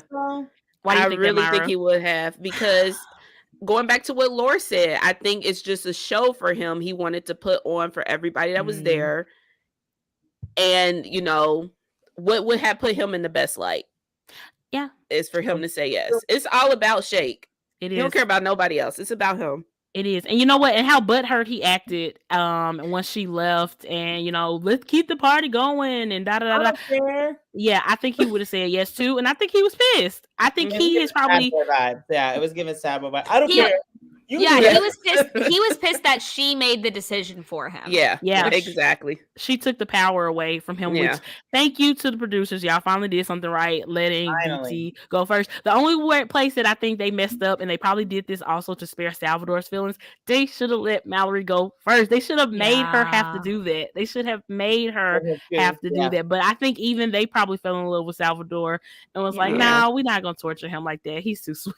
But I wanted to know. Yeah, I wonder, like, if I bet they do have to tell the producer their answer, and that's how they decide who goes first. And yeah. Ooh, messy. So messy. Okay, so, I'm curious. Like, how do y'all think Deeps found out about what he was saying? Well, they said that like Shane told Deep T, like, he's calling you his aunt. So I imagine that at one of those meet and greets and stuff, people are like, I don't think that people outright were like, yo, he's walking around saying he's not physically attracted to you. Like, I think that's a hard thing to say to someone's face, especially when you don't know these people. Like, if someone was like talking about y'all, I'd be like, yo, here's what's going on. But like someone that I like kind of know, like, I'd be like, hey, like, I don't know if I would do this, but like, you do. Yeah, that's what I was. So I bet it was something like that.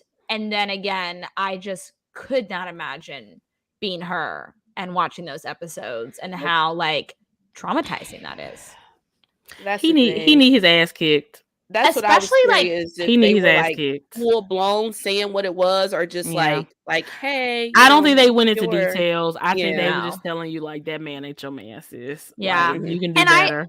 I just like would probably be so sad of like having these amazing memories again, like whether you end up or didn't end up, like they went to Mexico and they had all these fun memories and they picked out dresses and they met each other's families, and to like have all of that clouded by from day one while you were saying this. So like these intimate moments that we shared, these romantic moments that we shared, are they real? Right. Or are they not? Right, Yeah. right.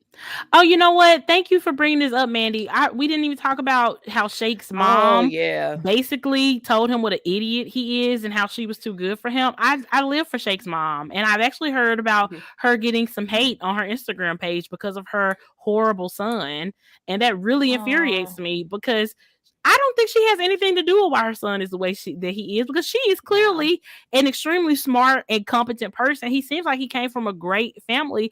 Everybody who is a shitty person doesn't automatically come from shitty parents. Yeah. You know what I'm I mean, I saying? thought that was quite evident. So I'm shocked to hear that she got Mhm. hate. I Yeah. don't know, like if it was schooling, college, or I what. think Like it's kind of yeah, because of how horrible he is, and I feel like Yeah. that maybe he just grew up in an environment where you know I mean, clearly didn't come from his family, but maybe he grew up in a mostly white environment.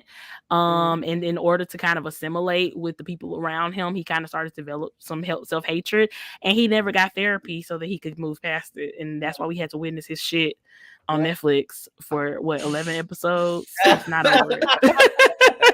He I'm not definitely over it. gives, like, I feel like you can almost, like, I can imagine his person, like his who he is, and like you've seen it on TV and in the movies, the like corporate dude who's just a complete ass, goes to the Mhm. club, cat calls all the girls, he thinks Mhm. the hottest thing since sliced bread. He's taking the shots with his boys, and they're just being complete trash holes. Like, Yep.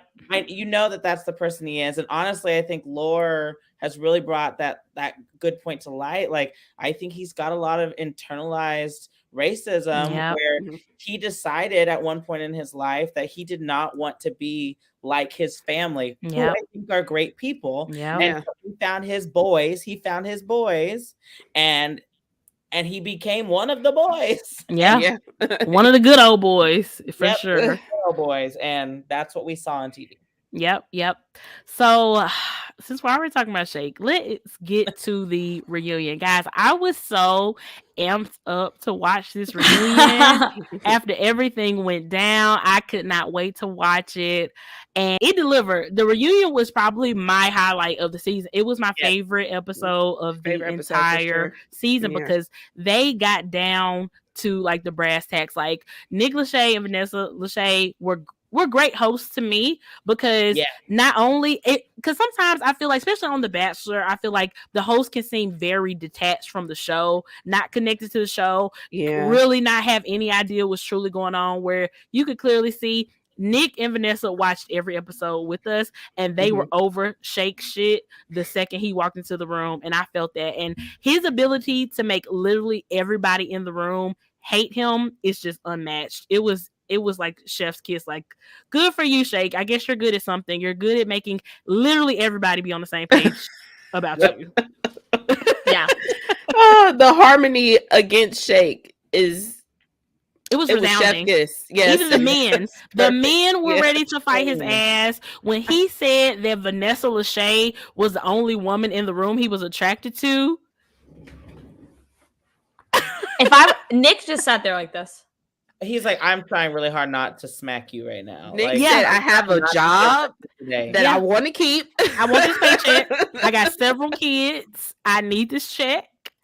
But if it wasn't for that, like him and Shake would have thrown hands because he was so insufferable. And all he did until the bitter end was double down, make excuses. He never really took accountability for just how messed up his views are, and his in comparison to how beautiful and classy and great DT is, and clearly everybody holds her in such high regards. Mhm. It was like the men on the stage were acting like they were like her brothers, and the women were her sisters, because everybody was so defensive about her, including us, the audience, because it was gross to see that he has literally learned nothing from this experience. Nope. What did he call the show? Love is Blurry. Love is blurry. Love is blurry. He actually started a podcast called Love is Blurry. Oh, so he did pick that title?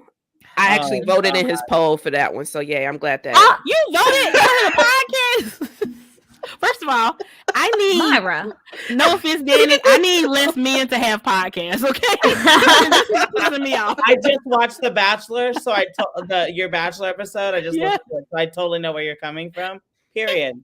It's crazy. I let me say this. He is giving, and it pains me to say this, but big Kanye vibes right now. Yeah. Yeah. You know?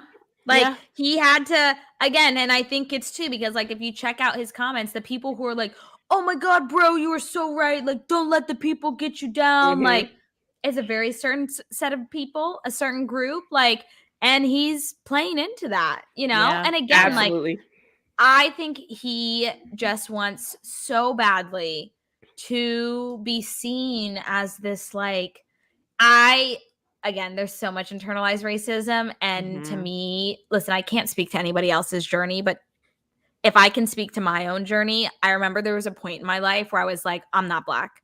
Like I'm around so many white people. Like I don't see color. Like I don't do all of these things. Like I'm not a black person. And no matter how hard I tried to not be black, I was still black. Spoiler alert. You know, but like, so to speak.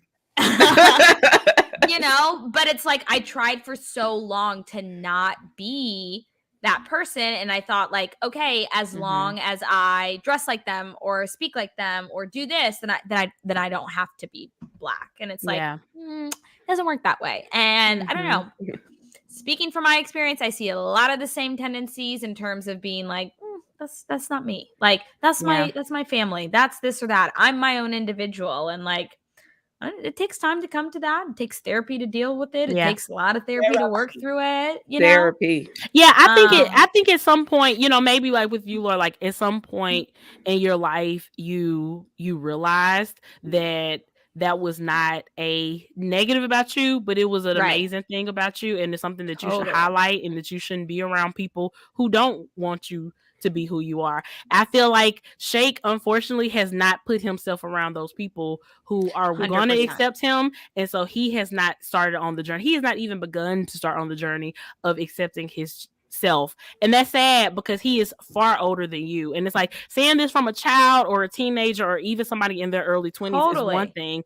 Seeing this from a grown man who is probably 30s, early 40s, something like that. Like he has I can figure that out. Right, go on, do the Googles. He has all the access and the resources in the world to be able to get some real help, but it does not seem like he's even interested in doing that at all, which is really, really disappointing. And that's why we're gonna go so hard on him. Like nobody is mad at him for his upbringing or feeling like he has to assimilate with the people around him to fit in with his friends or feeling that pressure. We are mad at him because he's a grown-ass man and he's still doing this shit. And not only is he doing that for himself, but in the process, he's trying to make other brown people or brown women in particular feel like they are less than. That is where he's messed up. If he wants to self-hate, he can do that all he wants. But when he starts bringing other people into it and hurting other people because of his shit that he hasn't solved, that's why it's the problem. You know what I'm saying? Listen, you're 33 years old. You are making a conscious decision not to deal with this. This is not. He's only 33. Aging like milk because he's so mean and horrible. Well, because he's mean. Well. He is mean. I cannot believe me and him are the same age. I'm sure. That's so mind blowing to me that in his 33 years of age that he hasn't realized that no matter how hard you try, you're always going to be reminded that you're brown in America. You're always going to be on the outside looking in, no matter what you do. How does he not realize that? Yourself with, Yeah. That's just wild. And then also the nerve of him to have something to say about everybody else's fucking relationship. He was so opinionated. That was so. Laura said he want to be a Chad so bad. He does want to be a Chad he so does. bad. But he does. It just but you can't be. You will not be. I don't know if it was you, Laura, who brought up when Shake had opinions about, I think it was Danielle and Nick. He was spot on with some of those opinions. The problem is he has zero credibility because he's such a shitty person and he can't even figure out his own life. So literally whatever he says is automatically invalidated because he doesn't know anything. Like it's like he's like a broke clock. He's right twice a day. And that's literally. Literally. There were so many people on this show, like, who I was like, well, why don't you have a husband? Like, or like, why don't you have a partner? Like Natalie, like, I'm like, oh, like, you know, I can see some things. So I'm like, you know, overall, why? Same with Deepti. Like, again, some problems here. Like, who doesn't have their own baggage, trauma, toxic, Yeah. like we all do. Like, Mhm. but Shake, I was like, well, this is exactly why you're single. This This is exactly why you Exactly. don't have a relationship. Like, Read Yep. him, and Laura. also Read too, him. you're not gonna get one after this. No, he's You not. think that this performance Good on luck. TV? Wrong. Because if any like self-respecting person wants to come and date you afterwards, I'll be in your DMs. I'll be in your DMs saying you just can't deal with this. And he's No. gonna pull. Mhm. He's gonna pull like it was producer edited, like I did this, like God. you're not this wrong, because like anybody who's been on reality TV will tell you, like, yes, do producers play a part in it? Yes, is there editing? But you also had to say those things. Nobody forced Yes, those things to come out of exactly. your mouth. Nobody part. forced you to say those things. Now, did they maybe edit it back to back so it made you look like an absolute bad person? Yeah. 100%. That's what production will do. But did those words still come out of your mouth? 100%. No Yep, one yep. forced you to say those things. Mm-mm. And so I always think it's like, I don't know, childish, maybe not be the best words, but like, I always think it's problematic when people are like, well, you don't know the real story. That was an edit. Well, it was only edited so much. You did Right. actually say those things. Yeah. Yeah. Exactly. Yeah. Exactly. Whew. One other thing that stuck I'm out to getting my me. blood pressure is I going up. know, We gotta right? move on. We gotta move on. He's so horrible. One other thing that stuck out to me at the reunion was the fact that Shayna refuses to get glasses because homegirl was just the whole time like, Shayna, if you can't see, let us know. I know. It was so ridiculous. It was One the thing though lip that out was to me. the Yeah, thing she that had- though the thing that was so messy about that is when the Lachey's asked like, oh, Shane and Shayna, have you guys seen each other before the reunion? And Shane was like, we will not be discussing that. That was so weird. That makes me think they hooked I up or missed that something. They Because 10 out of 10. They the way absolutely they 10 out of 10. acted, 10 out of 10. that was and the so way weird. Shayna was like, why are you saying that? Like, they absolutely did. They did. And I feel like Shane was still at that point trying to fix his relationship with Natalie. So maybe he did not want that to get out because, I mean, you literally would thought he was like in a police interrogation room getting interrogated for murder or something. He was so wound up. He was, I've never, like, he was too stunned to speak. He was too stunned. He was too stunned to speak. Oh my God. Oh wow. Yeah. Did anything else at the reunion stick out? Yeah, I mean it was really the Shake show or the Shakedown, I guess we could say, because they were going off on his ass. Yeah. Oh. I mean, the happy couples, like they were happy coupling. So like that was, I didn't think that they provided much. Like, No. you know, they're like, It so wasn't moving. I was gonna say it was a little weird when oh my God, I'm forgetting the names already. Jarrett's girl said, Ayana. Ayana said I skipped the Mallory moment, and then Lachey's like, well, we're gonna play it for you right now. And then she was like, sorry, but we're gonna show this. They were so messy. I love how invested the Lachey's were in this season. Like I like a host like that. Like they were really. Well, it makes us into as the it. viewers more invested. You Yes, know, because for it's sure. like you have people who are in it, but are not fully in it, that are there. And they're asking the questions that we want to know, and they Yes. are not shying away. Yes. Like they didn't shy away from roast and shake for a whole hour. No. And it was Mhm. great No. because we wanted him to get roasted. After everything that we saw, we wanted and needed for him to get roasted. If anything, it could have been worse. Yeah. But yeah, that reunion was a whole trip. Since then, we have some random couple news. So apparently, Deepti and Kyle are like kind of rumored to be a thing. They're kind of exploring a relationship. They have not confirmed that they were in a relationship 100%, but they're kind of like a rumored relationship and kind of exploring it. What do y'all think about Deepti and Kyle? Apparently, there was a lot with them in the pods that we didn't see because we saw Kyle go on and on at the reunion about how much he loved Deepti, how he wished that he would propose to her and all this stuff. And it was like, what the heck? Where did this come from? Where'd they go? Yeah. I'm here for it just because I think Deepti deserves something different, and I think Kyle deserves something different. And I would have loved to, that would have been a much more enjoyable pairing. Not that I wish Shake on anyone, but that would have been a much more appropriate pairing, I think, you know, I rather feel like than if they would have met in the pods and like gotten together, that they would stay together, you know? So I think it was Yeah. probably really hard to be like, again, I had this really emotional, big connection with someone, and then I got her seen treated like absolute garbage. Yeah. You know? I would love it if they ended up together. I also think it's interesting. So apparently there were 2 other couples that got engaged and went to Mexico, but kind of fizzled out in those first couple days in Mexico. Yeah. That they just never even showed. They never you know, showed. like 2 other couples got fully engaged, like all of these things, but like that's where they chose to focus the show and I things think like that. the show was going for diversity and drama because both of those other couples are white couples, if I'm not mistaken. And they may not have had too much drama going on. So they was like, well, who why is the does most the diverse? diversity and drama gotta Who's be the drama? 2 and 2? I'm just saying. That's what it seemed like they were going for. Not that all the diversity had drama, but if either you need to be diverse or you need to be bringing some drama. Yeah. And they were bringing neither. good So reality TV. yeah, that's why we never saw them. Dramatic. I'm here for it. Period. Point blank. So yeah, so what are our final thoughts on the season? Was it a good season? Let's go around and just kind of rate the season as a whole from a scale of like 1 to 10, with 1 being the absolute worst television you've ever watched in your life, and 10 being like, oh, this is the best shit ever. Season 3 needs to come out next week. Like, and think about like how we think about the couples and how we think about the drama, the events, and everything that went on. Like, what will we give it? Danny, I'm gonna start with you. Oh, put him on the spot, Meg. No, I've already put the teacher on the spot. Yeah, so I'm gonna give it.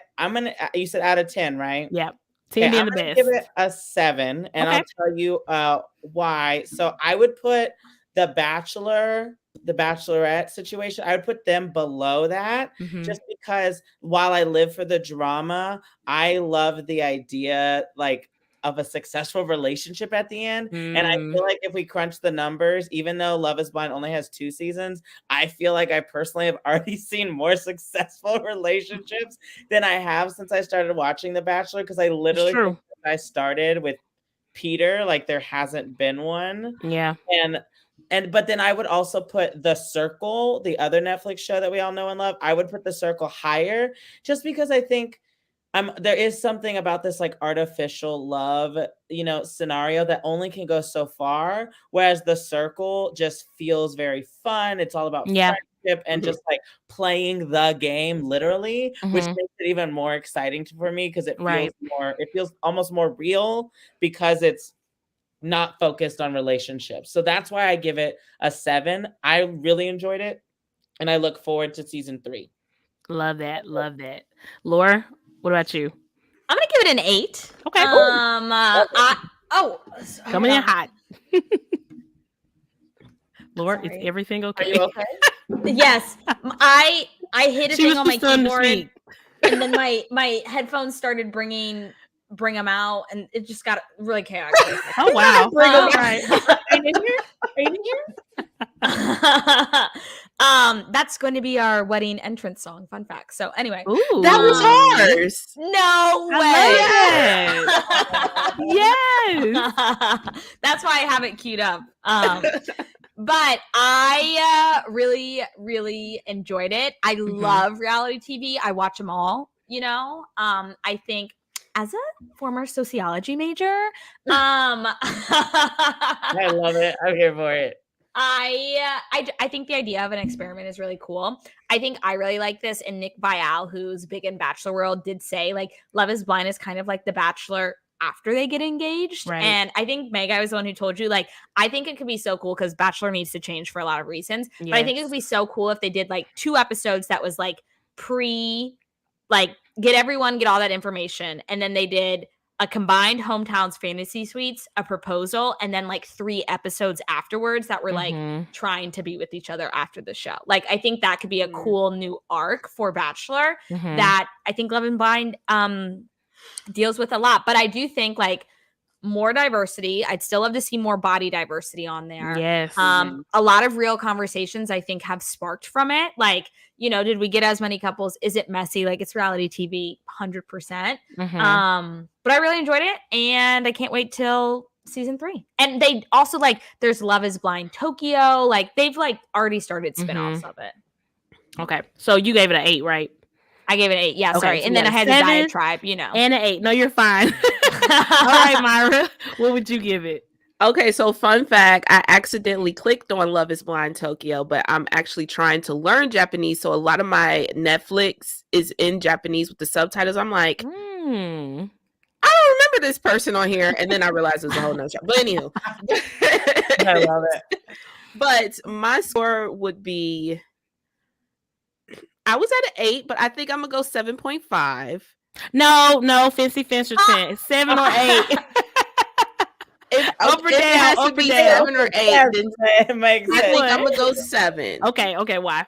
And my reason why is because I feel like I get the Shake thing was drama, got people watching, but to me that was just so kind of unnecessary. I felt really bad for Deeps. Yeah. I felt really bad for people watching that may have been in that situation where you were really into somebody. Same thing with Kyle too. Yeah. Where you were really into somebody and they just weren't into you. So that part I really didn't like, but I mean, it is, you know, social experiment, but I thought it was a really good season, really kept me engaged. I mean, I finished in like 2 days, so I'm definitely ready for season 3. Yeah. And maybe I'll go back and watch season 1, but for those reasons, I just like low-key feel like I need to go to a therapy session after watching this shit. Because it's a lot. Because I mean, I've been there where I'm like, been into somebody and they weren't that into me, and seeing that kind of played out is like, oh, that really sucks. And also Danielle, just her. Yeah. Okay, so Myra gives it a 7. Okay, I feel like the spectrum of the ratings is just so funny to me that Danny and Myra are totally on the same page, and me and Laura are about to be polar opposites, even though that's my reality and wine girl. That's why we work. I'm gonna give this season a 6. It's not that I did not enjoy it. I did enjoy it. I was mostly invested in it, but really I was more invested at the beginning and at the end. The middle lost me for a lot of different reasons. Like really it was only the drama that was kind of happening in and out that really kept me invested. So the middle really lost me. I was really bored by a lot of the couples. Mallory and Salvador were extremely boring. Shayna and Kyle, there really was nothing there at all with them. And Danielle was absolutely exhausting. So the only couple that I really enjoyed watching was really Ayana and Jared, and sometimes Shane and Natalie. DT and Shake were a hot mess, like you, Myra.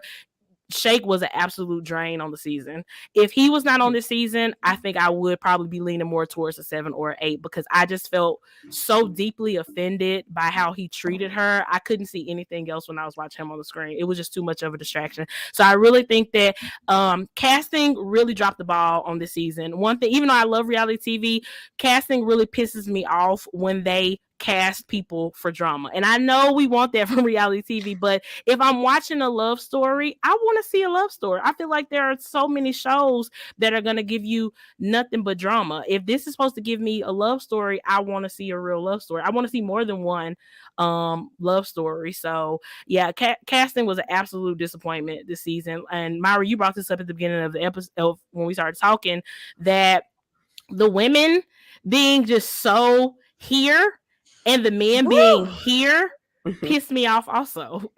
It pissed me off also because it's like saying like women need to be attracted to the people that we're with also. It's not just up to men. Like it's like you cast all these 10 out of 10 women because you want so bad for the men to be invested. What about the women being invested in the process? What about the women wanting to be with somebody hot and sexy too? You know what I'm saying? Like I just didn't like that. I didn't like that at all. So even though I really enjoyed the season and I am looking forward to the next season, they really need to step the game up. Stop letting these assholes on the show who are just there to be on the show, like Shake and like Shayna, and put some real people on the show who want love, like multiple bodies, multiple shapes, like multiple colors. Like we need more of that. So yeah, a 6. So I guess our average score is a 7. I want this to be like, what's that show where everyone's fluid? Are You the One? Are You the One? Yeah, in one of the seasons in Are You the One, everybody was fluid. I think like Love is Blind, where everyone's fluid, would be so cool. Yeah, it is. Love is Blind is a little too straight. That as well. I mean, just that saying. as well. Yeah. True. Exactly.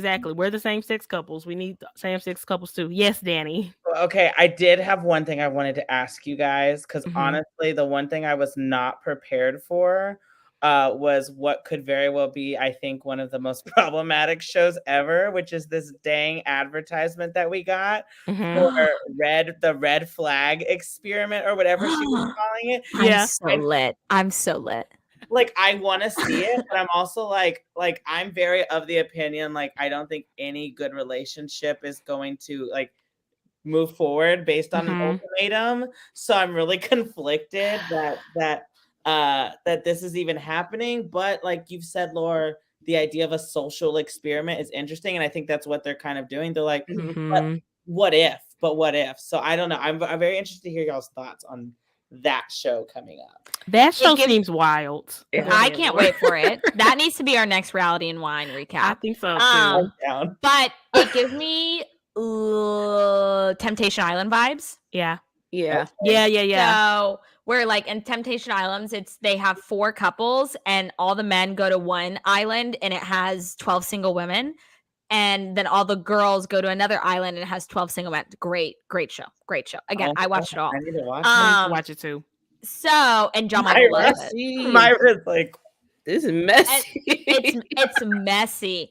But I also believe that, like, in my personal opinion, couples who go on reality TV shows, there's a certain type of couple who goes on a reality TV show and a certain type of couple who doesn't. You know? So like, especially when that is the premise of seeing if you might want to explore a different relationship and leave the one that you're currently in. That's gonna be wild. It's gonna be interesting to watch that for sure. I have no faith in any of the couples working out. Even if they temporarily work out for the purposes of the show, I don't think they are going to be long for this world. I don't think that this is a great foundation for marriage, to say the least.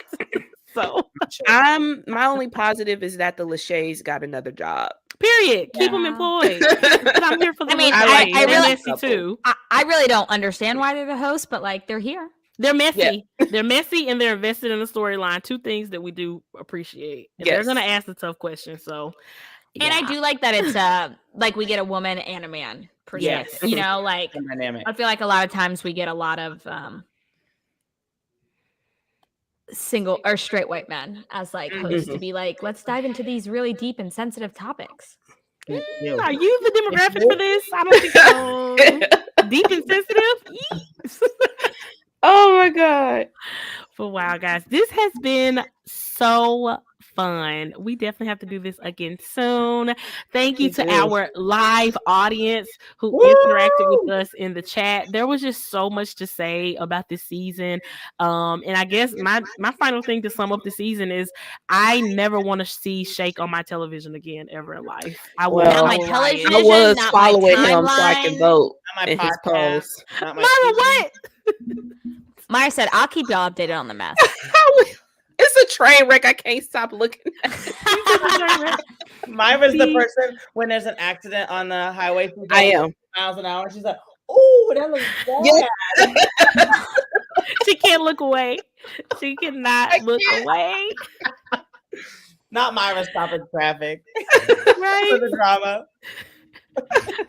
I love it. Oh my gosh, this has been so fun. And yeah, this is only my second time podcasting with Danny. We did have him on the show before on Planners and Wine, but it's so nice to podcast with him again. This is cute. This is very cute. I'm here for it. And yeah, well, I do it all the time. So we're back. Shade. I mean, Laura not no slouch. I'm just saying, like, the girl is a good time. Y'all see the energy every week. We know. Yes. I'm listening. I'm always like, come through, Laura, with the Googles, with the receipts. I found this TikTok, which led me to this TikTok, and then I found this person's screenshot of the DMs, and I'm like, good for you. Yeah. That's what I'm here for. Absolutely, absolutely. But yeah, guys, I guess we could just go around and let everybody know where they can find us. I am Meg's Got a Plan. Also, you can find me on Reality and Wine, hosting a Bachelor recap with Laura, and obviously Planners and Wine with my lovely girl Myra. Myra, where can everybody find you? At Myra Plans It everywhere. Reality and Wine. We do Drag Race, which just dropped today, Yes, and also Players and Heyo. Wine. yes, Daniel. Yes, you can find me, Danny Plans It. I'm on Instagram and TikTok, and of course, Reality and Wine. Love it, love it, love it. Yes, Yes. Laura. Y'all will find me everywhere over at Plan with Lore and on Bachelor Recaps, which tonight's episode, insanity. So I'm not ready.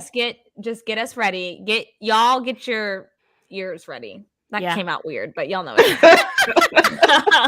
Me and Laura will be dropping a new episode at the end of this week to recap the Good. insane train wreck that is the end of Clayton season. So yes, definitely be on the lookout for that. But this was so fun, guys. I can't wait till we do this again. Yeah, y'all have to let us know whether it's in the comments or shoot us a DM over at Reality and Wine. What should we watch next? What y'all Yeah. got thoughts on? Yep. Let us know. Let us know so we can do a super mashup like this again. But thanks y'all for tuning in, and we'll talk to y'all soon. Bye. Bye, y'all. Bye, everyone. Bye.